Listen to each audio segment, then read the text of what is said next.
बज चुकी है चुनावी रणभेरी, अब होने वाला है शंखनाद। बिछ रही है चुनावी बिसात, किस करवट बैठेगा सियासत का ऊंट। नेता नहीं जनता तय करेगी किसकी बनाएगी अपनी सरकार। चुनाव से पहले चुनाव की बात, हर दावेदार से कराएंगे आपकी मुलाकात। देखिए विधानसभा चुनाव पर चुनावी चर्चा। बुलंदशहर के अनूप शहर विधानसभा क्षेत्र के प्रत्याशी संजय शर्मा के समर्थन में पहुंचे पूर्व मुख्यमंत्री उमा भारती सभा को किया संबोधित। भाजपा प्रत्याशी के लिए उमा भारती ने लोगों से वोट डालने की अपील की। उमा भारती बोली, राम हमारे देश की आन बान शान है और विपक्ष भी राम का नाम ले। भाजपा अब की बार फिर से सभी सीटों को जीत रही है। बसपा, बीएसपी और सपा हार रही है। उत्तर प्रदेश सरकार में काफी समय तक भाजपा की सरकार चलेगी। और इसलिए दबाएगा ताकि उत्तर प्रदेश में भाजपा 15 से 20 साल तक राज करे और देश को। जब कल्याण सिंह जी मुख्यमंत्री बने थे, मैं कल्याण सिंह जी को जब मिली तो मैं 10 साल की थी और तब से ही कल्याण सिंह जी मुझ पर अपार स्नेह रखते थे। बेटी थी, छोटी बहन जैसी थी, बेटी जैसी थी। जब कल्याण सिंह जी मुख्यमंत्री नहीं बने थे और जब अखिलेश के पिताजी मुलायम सिंह जी मुख्यमंत्री थे तो आपको याद होगा उत्तर प्रदेश की स्थिति क्या थी। गाजियाबाद जिले में से दिन में लोगों को निकलने में मुश्किल होती थी। अगर आपको याद हो तो लोगों का जीवन संकट में था, लोग भय से भरे हुए थे।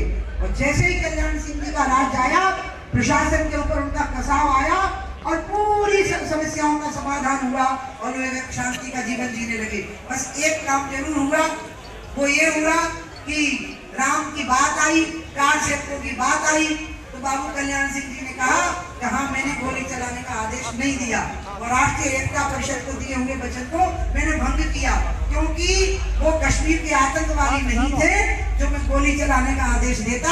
वो तो राम के भक्त थे, मैं उनके ऊपर गोली चलाता। इसी के लिए उन्होंने मुख्यमंत्री की कुर्सी गंवाई, उन्होंने मुख्यमंत्री की कुर्सी की परवाह नहीं की। मैं भी उसी लाइन पे चली और जब तिरंगे की इज्जत की बात आई तो मैंने कहा तिरंगा बड़ा होता है, मुख्यमंत्री की कुर्सी बड़ी नहीं होती है। आपको लगता होगा कि पहले हमारे दो मुख्यमंत्री थे और अब नहीं है। नहीं, ऐसा कुछ नहीं है। मान है, सम्मान है, इज्जत है। बोलो, आप कहीं भी जाकर के कहोगे कि हम कल्याण सिंह के जिले के हैं तो लोग आपको इज्जत से देखेंगे कि नहीं देखेंगे? दुनिया में जाकर के कहीं भी कहोगे, क्योंकि कल्याण सिंह जी के साथ राम का नाम याद आता है। आप कहीं भी जाकर के कहोगे कि हम उमा भारती के परिचित व्यक्ति हैं तो वो लोग आपको बोले सम्मान से देखेंगे कि नहीं देखेंगे? इसलिए ठीक है कि हमने बड़ी बड़ी कुर्सियां छोड़ दी लेकिन आपकी नीच नीची नहीं होने दी, आपकी इज्जत कम नहीं होने दी। आप सम्मान के साथ नाम ले सकते हैं, बाबू कल्याण सिंह जी का नाम सम्मान के साथ ले सकते हैं पूरी दुनिया में। और आप मेरा भी नाम कहीं भी कहोगे तो मेरे को राम याद आएंगे, गंगा।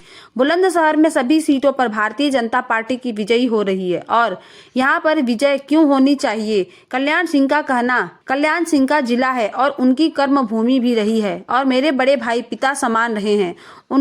जिन्होंने कार सेवकों पर गोली चलाने के आदेश नहीं दिए थे और उनको इस बात की सजा भी हुई थी, 1 दिन की सजा हुई थी। बाबूजी कल्याण सिंह के सवाल पर बोली, अब की बार बाबूजी नहीं है मगर राम भक्तों को राम का नाम याद रहा तो बाबूजी जैसे राम भक्तों का भी नाम याद रहेगा। उमा भारती, पूर्व केंद्रीय मंत्री, भारत सरकार।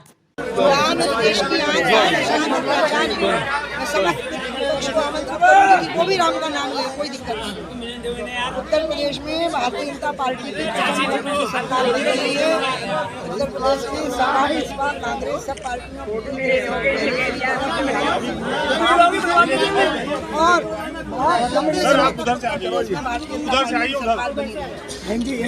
जीत का क्या मंत्र दिया गया है?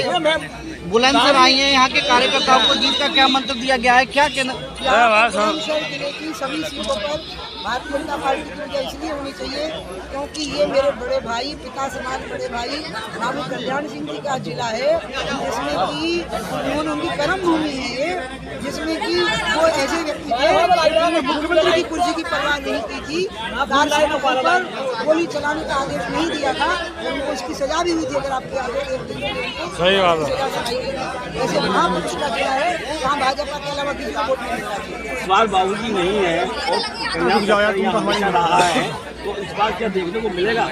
इस बार भी भगवान राम 2 लाख साल पहले हुए थे, तो राम भक्त का नाम याद रहेगा तो राम भक्त का नाम याद रहेगा।